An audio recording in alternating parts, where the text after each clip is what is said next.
Okay, thank you so much for joining. So today we are starting our new unit, which is Unit 9, Statistics for Analyzing Datasets.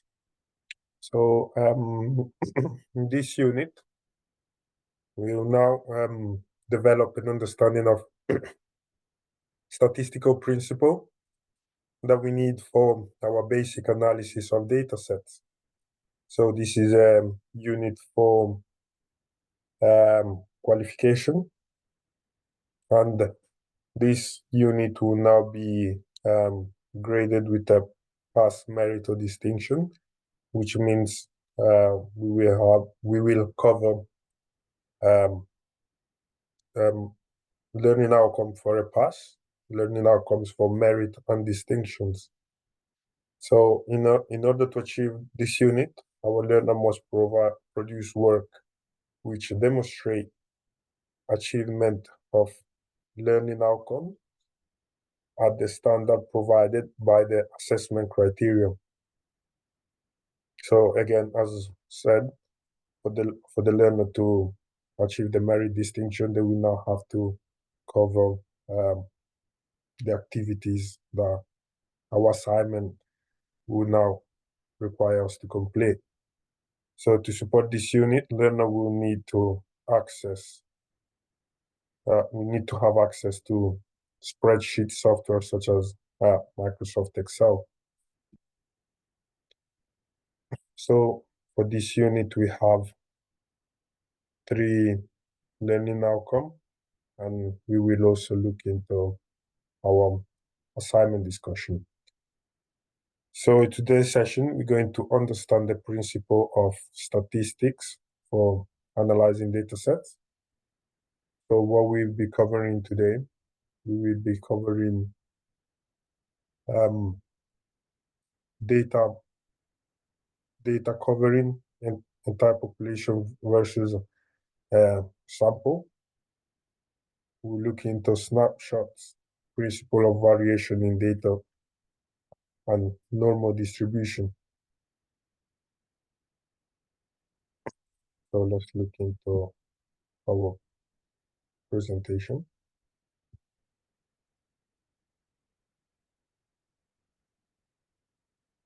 So learning outcome 1, we'll now look into understand the principle of statistics for analyzing datasets. So for one, we now have to look into the application of statistical principle, is which is now fundamental for analyzing dataset, particularly when it comes to research and various academic fields. So these principles will now they're now going to be one must perhaps both theoretical frameworks and practical methodologies. So what are the 2 major statistical theory? We're now looking into descriptive statistics and inferential statistics. So what is the difference between them? With descriptive statistics, we're now going to have a statistic. We're now going to have outcome based on actual numbers, actual reading of numbers. So for example, if we need to calculate the average eye of classroom, we will now check each of them, and we can now calculate them to have an actual reading. While with an inferential statistic, we're now going to sample. We're not going to have an accurate measurement like how we would have for descriptive statistics. So when it comes to descriptive, the primary measure of our descriptive statistics are central tendency, variability, and disruption shape. So when it comes to central tendency, we have three main criteria. So with mean, we're now going to have the average of data points, which is sensitive to outline, provides a central value of data set. So as the example we made for our classroom, where we're now going to calculate the average high, we're now going to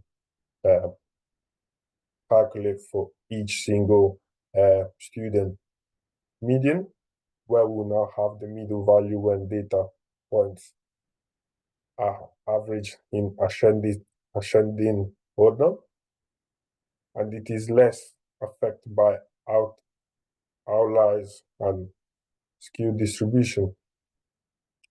And with mode, we're now going to have the most frequent occurring value in our data set. Measures of variability. These are we're now going to look into three of them, which will now have range, variance, and standard deviation. Where with our range, we're now going to look into the difference between the highest and our lowest value. With variance, we now have the average squared deviation from the mean. And with standard deviation, we now have the square root of our variance, which is now used to understand the spread of data point around the mean. Distribution shape, we now have skewness and Curtis, where with the first one, we're going to measure the asymmetry of our data distribution, where with the positive skew, we're now going to indicate a long right tail, while with the negative, we now indicate our long left tail. With Curtises, we're now going to measure the thickness or flatness of our distribution.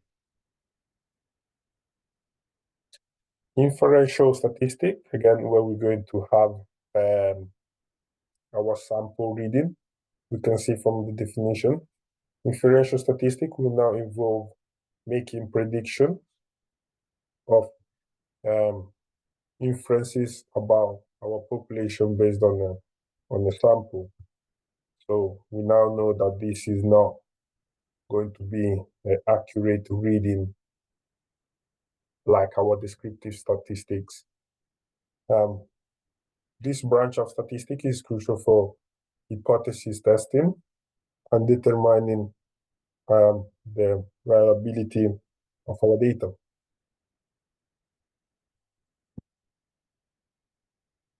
So we now know that probability and statistics are very fundamental when it comes to data analysis, and we could actually say that data analysis is based on probability and statistics.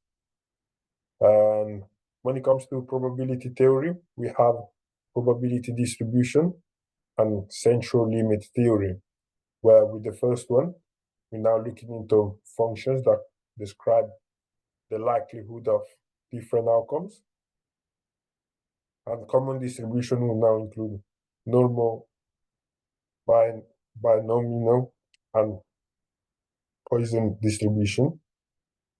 Where with the central limit theory, we're now going to state the sampling distribution of sample mean approach with normal distribution as the sample size increase regardless of the population distribution.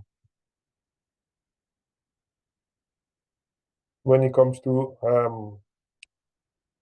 our hypothesis, we now have no hypothesis, alternative hypothesis, p-value, and confidence intervals. Where with the first one, we now know that we have a no value, where we're basically assuming that no effect or difference will occur. Alternative hypothesis, we're now going to assume that there is an effect or a difference. While with a p-value, we're now going to indicate the probability of observing the test result and a null hypothesis. Confidence interval is a range of value within which the true population parameter is expected to lie within a certain level of confidence, which is usually 95%. Also, we have parameter testing, where we now include t-test and analysis of variation. With the t-test, we're now going to compare the measures of two groups. The independent t-test is used for two independent samples. With analysis of variation, we're now going to compare means among three or more groups. With the non-parametric test, we're now looking into chi-square test and mean within U test, where with the first one, it is now used for categorical data to assess the association between variables. While with the second one, we're now going to compare difference between two independent groups on a Q continuous or ordinal outcome.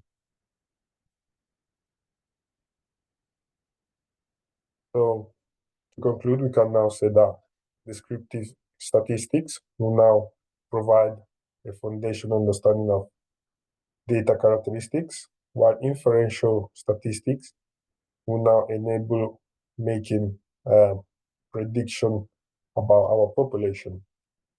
We're now going to have a sample reading.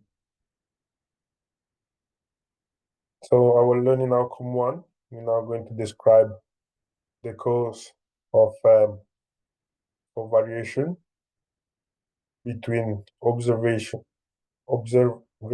in data sets. So what are going to be the cause of a variation between our observation? This could be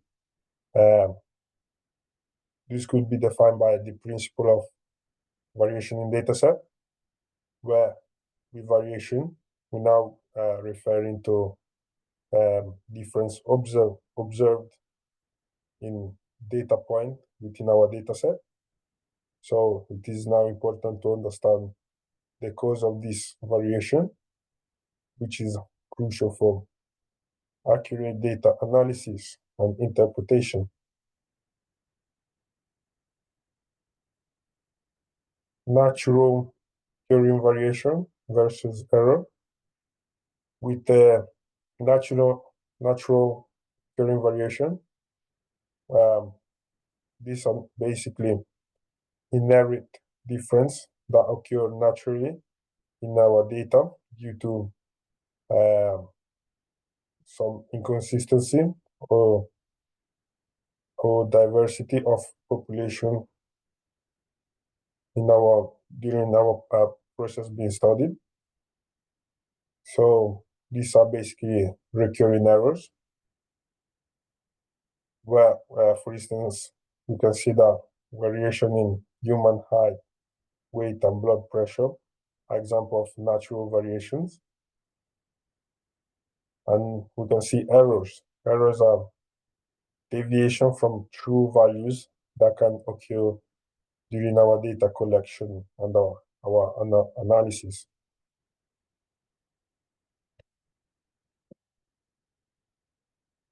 Measurement error. This will now occur when there is a discrepancy between the actual value and the value that we obtain through our measurement. Random error. These are unpredictable and then arise from random fluctuation in the measurement process.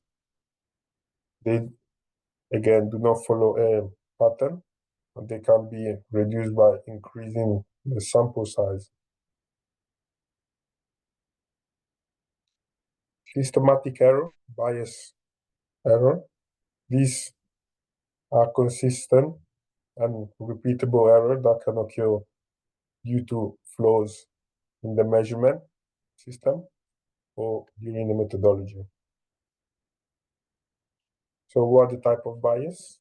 Yeah, the type of bias, this can significantly distort the result of our studies, and also it is important to carefully manage to ensure that we have a valid outcome.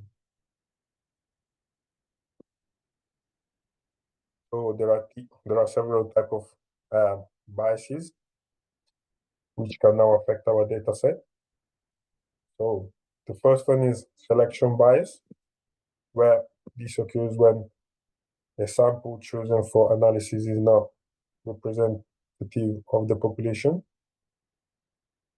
Reporting bias, where we now this arises when certain outcomes or results are more likely to be reported than others. Sampling bias, which occurs when the method of selecting a sample causes certain members of our population to be less likely to be included than others. So to conclude, natural occurring variation will now provide bias for statistical analysis, while error and biases can distort the result if not properly addressed.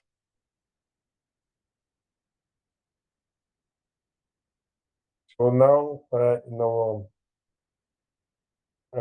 AEC 1.2, we're now going to describe method to summarize our data.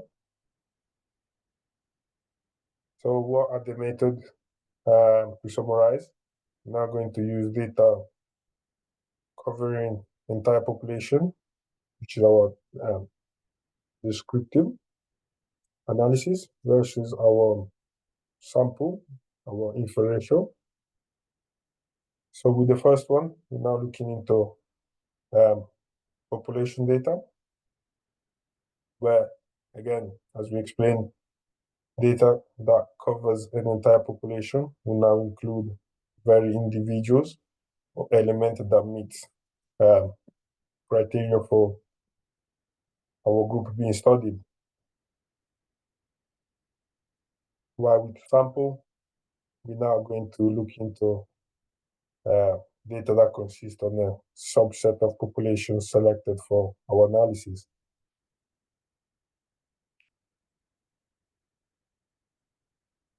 So we now have different type of inferential analysis, where we have random sample selection criteria and fair representation in sample. So with the first one, we now have a subset, which is we basically now have a subset of individual chosen for a larger set, where each individual is selected randomly and entirely by chance to ensure each individual has sample probability of being chosen. Selection criteria, these are rules or guidelines used to choose individuals or elements for a sample. So these criteria must be carefully designed to ensure that sample represent the population fairly. Fair representation in samples. With a fair representation, this means that our sample accurately reflect the diversity and characteristic of our entire population. So this is now crucial for validity of our study findings.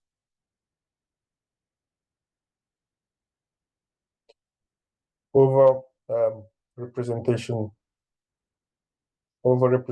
population. this occurs when certain groups are disproportionately included in a sample, leading to a biased result. Snapshot, which also are our cross-sectional data versus our time series data. So with a snapshot, this is a data which is collected at a single point in time, and it now provides a picture of population or phenomenon that aspect for a specific moment. Time series data. This is now a data which is collected over multiple time periods. It allows researchers to analyze trends, patterns, and changes over the time.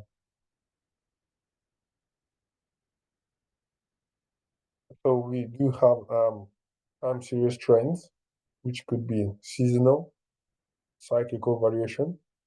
Well, with the seasonal variation, these are regular patterns that repeat at a fixed interval, such as monthly or quarterly. Circular trends, this refers to a long-term trends that show the general direction in which data points are moving over an extended period. So in this table, we're now going to compare our data type. So we're now comparing our snapshot data, time series data, population data, and sample data.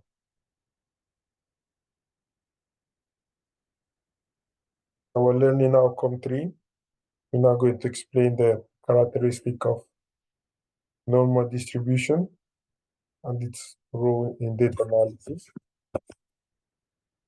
With the normal distribution, we also known as Gaussian distribution. It is a continuous probability distribution that system symmetrical around its mean. So we also we're also now looking at the characteristic of normal distribution, where we have shape and symmetry, where the normal distribution is bell-shaped and symmetrical about its mean. Then we have mean, variation, and standard deviation, which we've covered. We've looked into mean, which is our central point of distribution, where it's peak. Our variation, where it's going to measure the dispersion of our data point from the mean. Our standard deviation, where the standard deviation is the square root of the variance.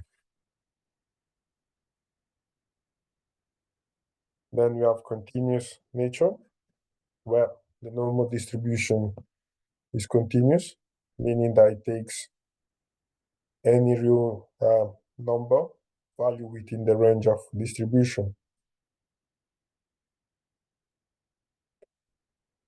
Coverage of distribution, where we have the normal distribution has specific properties related to the coverage of data within certain intervals around the mean. Here are examples of coverages. Then we have role of normal distribution in data analytics.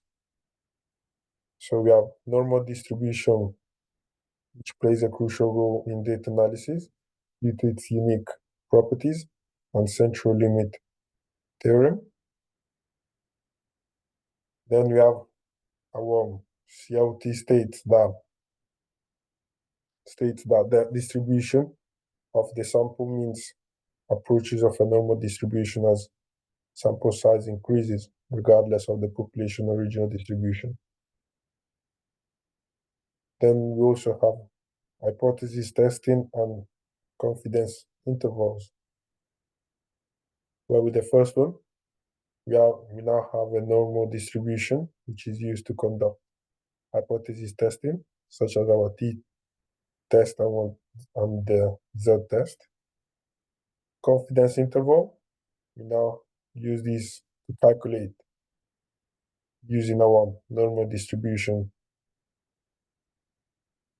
Regression analysis, this will now come into place when we're using a linear regression, where we have now residuals, difference between observed and predictive values, which are assumed to be normally distributed. Quality control, where we have the normal distribution, which is used in quality control process, such as a Six Sigma, to monitor and control manufacturing process.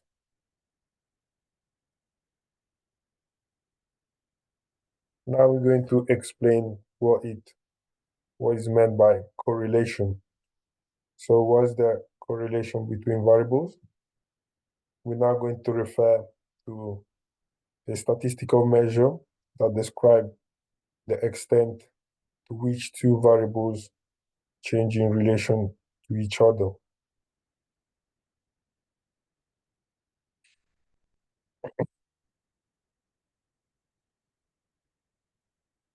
We have a correlation that does not imply quotients. So this means that even if two variables are correlated, it does not necessarily mean that one variable causes the other changes. Sign of correlations. So this could be positive correlation, where with a positive correlation, it's when an increase of one variable is associated with the increase of the other variable. Negative correlation, this occurs when an increase of one variable is associated with the decrease of another variable. Zero correlation, where we now indicate that there is no linear relationship between these variables. Magnitude of a correlation, where we're now going to look into the coefficient R, which is the range from -1 to +1. And this indicates the strength of our linear relationship between two variables. So with the magnitude, we now have perfect positive correlation, perfect and negative correlation, and no correlation.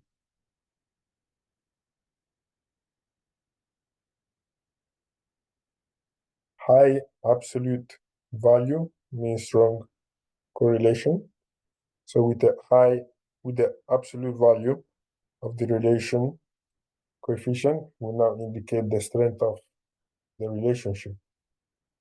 So with a high absolute value, which is close to 1 or -1, will now indicate the strong linear relationship between the variables. So we now have the closer the coefficient is to 1 or -1, the stronger is the relationship. So with a low absolute value, which is close to 0, we now indicate a weak linear relationship between the variables. So the closer coefficient to 0, the weaker is the relationship.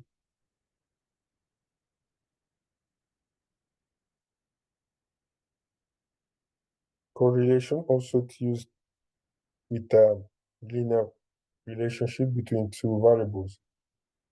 So the most common method of calculating correlation is the Pearson correlation coefficient, which is also defined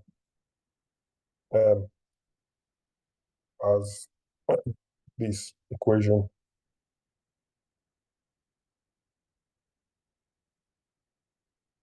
So we consider the Pearson correlation coefficient is the appropriate for measuring linear relationship, but it does not capture our non-linear relationship.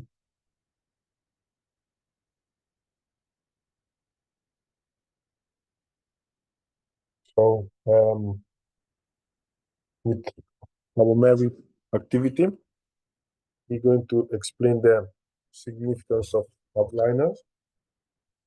So this issue within application of interpollution and extrapolation.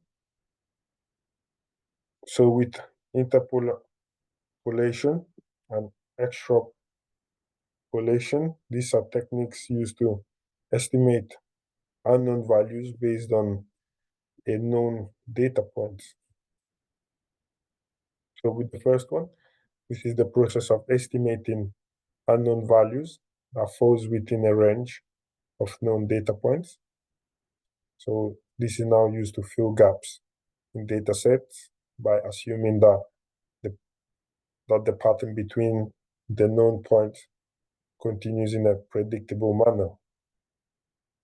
The advantages for this is that we now provide an estimate for missing data points within our range of known data, and is also useful for smoothing data and making a prediction in the middle of data sets. The issue that comes with it, we're now going to have an assumption of linearity, where often assumes a linear resolution between data points, which might not also be accurate if the actual relationship is not linear. Limited to known range, so we now have where we can now only estimate values within the range of known data points. Also, we have a potential of error, where we can see that with our data point, it's a widely spaced or underlying pattern in a complex, with a pattern which is complex, and the interpolation might introduce significant errors. And also we do have sensitivity to outliners, where with outliners or anonymous data points can do the interpolation results, which will now lead to inaccurate estimates. With the second, this will now involve estimating unknown values by extending a known pattern beyond the range of the data. So this method is basically going to assume that the existing trend will continue into the future or the past. Advantages of using it is that it allows for prediction and estimates beyond the range of known data, and it is also very useful for forecasting and trend analysis. The issues associated with it is that we now have an assumption of continuity, where we now assume that the current trend will continue unchanged, which might not hold true if external factor causes deviation. Increasing uncertainty, where with the further the explanation extend beyond the known data, where the greater the potential for error and uncertainty. So we also have risk of overfitting, whereby using complex model, this can now lead to overfitting. And then we have sensitivity of data quality, where with poor quality or limited data, this can now significantly affect our accuracy. So here we have a table summary, which explains the difference of each of them. We're now going to explain the significance of outliners. So we know that these are data point that differs significantly from the observation in a data set. And we know that these can be much higher or lower than the majority of data and can arise due to their variability in data, measurement error, or experimental error. So we now have to have the ability of investigating and understanding our outliners by using a business knowledge, where we're now going to investigate outliners, which requires a deep understanding of our business context and the process that generate our data. Also, it is important to know impact of our analysis, where outliners can skew the result of statistical analysis, such as mean, variance, and correlation, and this will now lead to a misleading conclusion. Also, now we need to have the ability of removing or replacing observation or individual values. With removing outliners, the advantages are now going to be that we can lead to a more accurate and representative statistical analysis. It also simplifies the data set and can improve the performance of certain algorithms. Disadvantages: we're now going to remove legitimate outliners, which can result in loss of valuable information. For example, these can now have high sales during a successful marketing campaign, which should not be removed. Replacing outliners. By replacing outliners with more representative values, such as mean and cardinal, this can now mitigate the impact without losing data points. The disadvantages are now that this can now distort the data set if not done carefully, especially if one outliners are genuine observations. Also, we now have to look into the methods for handling outliners. So we now have windowing, transformation, and imputation. Well, with the first one, this involves replacing the extreme outliners with the nearest non-outliner value within the dataset. Transformation, this will now apply to mathematical transformation, such as logs transformation, and this can reduce the effect of outliners. Imputation, we're now going to be replacing outliners with statistical estimations, such as the means or median of our surrounding data point. And here we have a table summary that analyzes the difference between the two of them.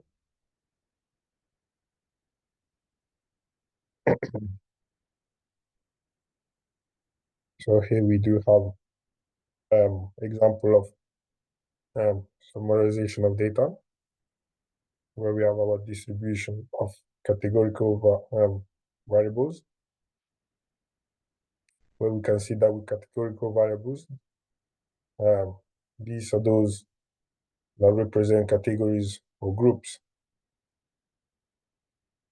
So to summarize this, the distribution of categorical variables, this is basically going to involve understanding how frequently each category occurs within our data set. Therefore, we will now have frequency tables which are going to list each category and the number of accuracies of each category. Here's an example of our frequencies. Then we have mean, max, range, and the size, quarter size, and inter-quarter range, where we consider with summary statistics and are used to describe the central technique, the central tendency, dispersion, and overall distribution shape of a data set, particularly for continuous variables,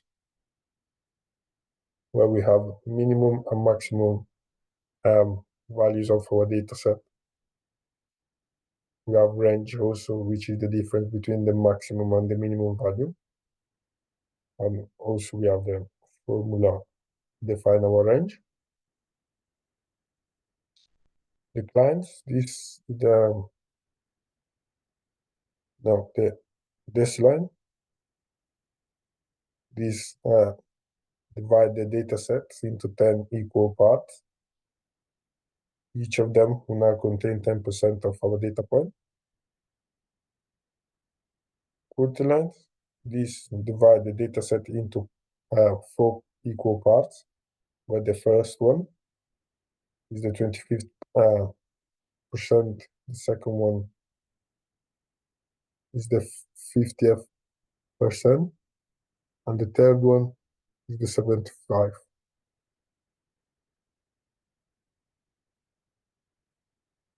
Then we now have inter-quarter range, which is a range between the first and the third one, and it represents the middle, which is the 50% of our data.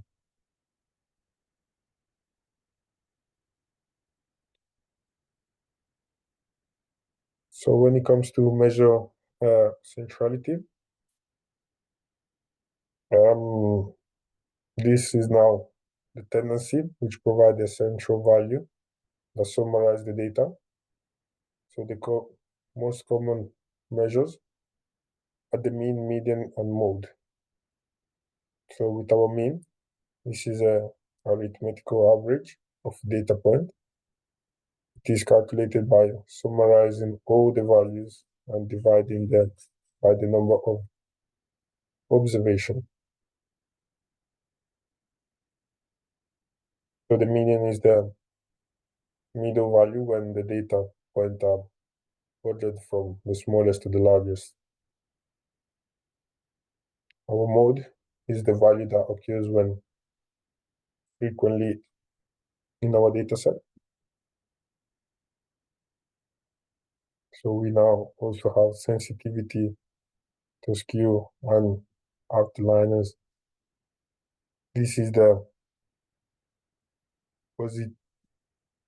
positively skewed disruption, and the mean is the greater than the median, where we can see that in the negatively skewed distribution, with the long left arrow, this is the mean is less than the median.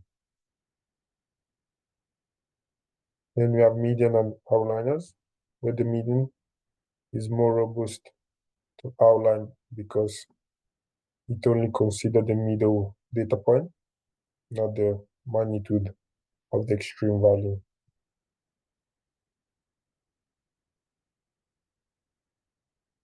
Now we have come to our distinction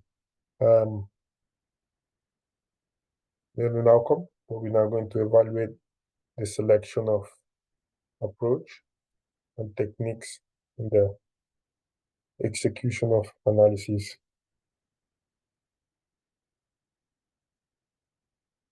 The selection of appropriate approach and techniques is the data analysis, which is critical for ensuring the validity and reliability of results. So this evaluation will now involve considering the research question, the nature of the data, and the objectives of our analysis. So we need to define the research question. Why we need to understand the importance.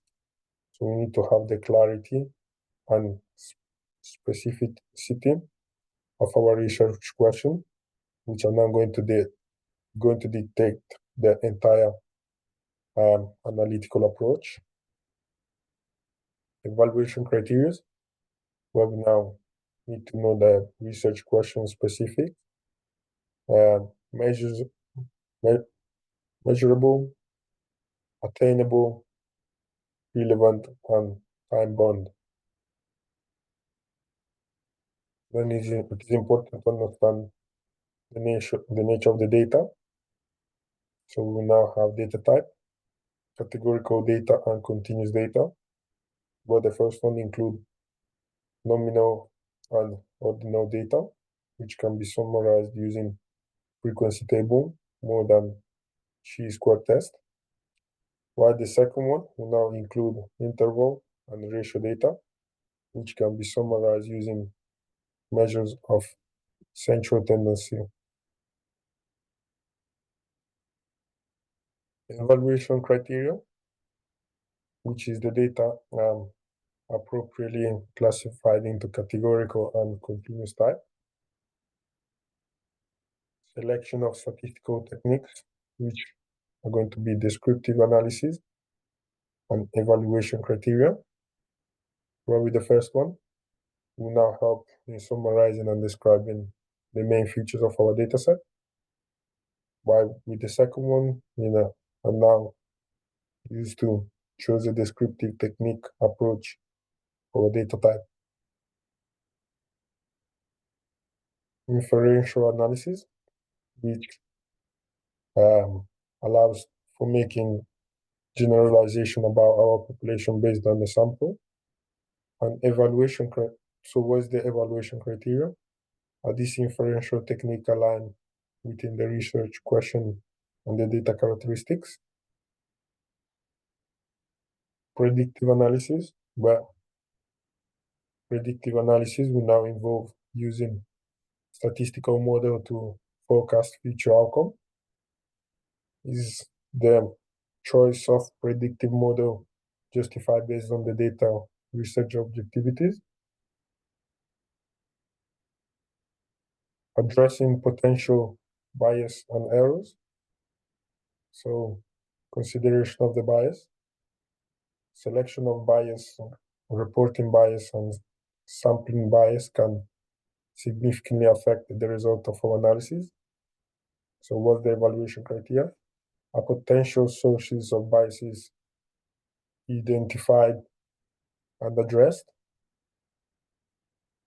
Handling error, well, we know that measure error, both random and systematic, must be managed through proper data collection, method, calibration, and instrument and data cleaning process.